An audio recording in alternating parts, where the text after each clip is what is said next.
রবিবার সন্ধেবেলা লেফুঙ্গা থানার কামালঘাট এলাকায় ফের যান দুর্ঘটনা। আবারও দুটি বাইকের মুখোমুখি সংঘর্ষে গুরুতর আহত হয় দুই ব্যক্তি। একজনের নাম প্রসেনজিৎ বিশ্বাস ও অপরজনের নাম বিকাশ দাস।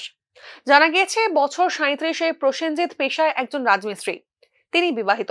তবে এই দুর্ঘটনায় প্রায় মৃত্যুর সঙ্গে পাঞ্জা লড়ছেন তিনি এই মুহূর্তে। প্রসেনজিতের দাদা জানিয়েছেন, কিভাবে এই দুর্ঘটনা ঘটলো তা জানা নেই।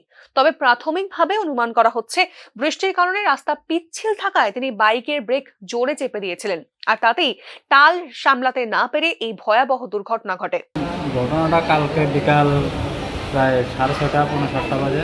তখন আমি খবর পাইছি যে বাইক অ্যাক্সিডেন্ট করছে। অনেকে কেমন হয়েছে কি আসলে তখন বৃষ্টি আছে, ঠিক বলতাম পারি না কি করে মানে অ্যাক্সিডেন্ট হয়েছে, কে কারে মারছে এটা ঠিক বলতাম পারতাম না। আমরা দেখছি না যেন জায়গার ভিতরে আমরা ঠিক এরকম যে হ্যাঁ মারতে পারে, হ্যাঁ মারছে।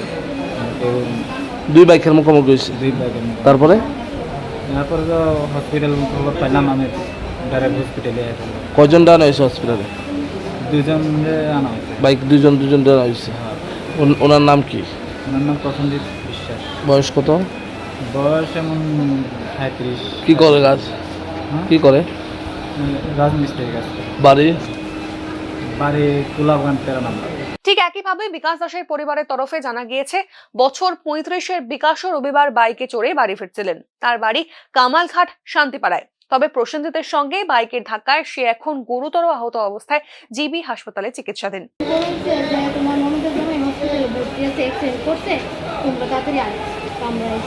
আয়া কি শুনছেন? অ্যাক্সিডেন্টটা কিভাবে হয়েছে?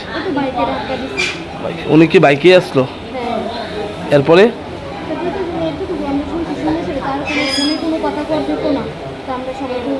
কি নাম? বয়স কত?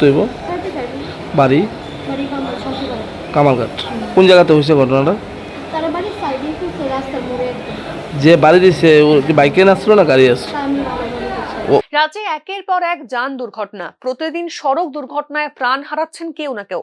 তবে অধিকাংশ সময় ট্রাফিক আইনকে দোষ দিয়ে দায় সারছি আমরা। তবে এই ভরা বর্ষার মৌসুমে চালকদেরও কি খানিকটা সচেতন হওয়া প্রয়োজন নয়? প্রশ্ন তুলছেন সমাজের সচেতন মহল। Bureau report, news now.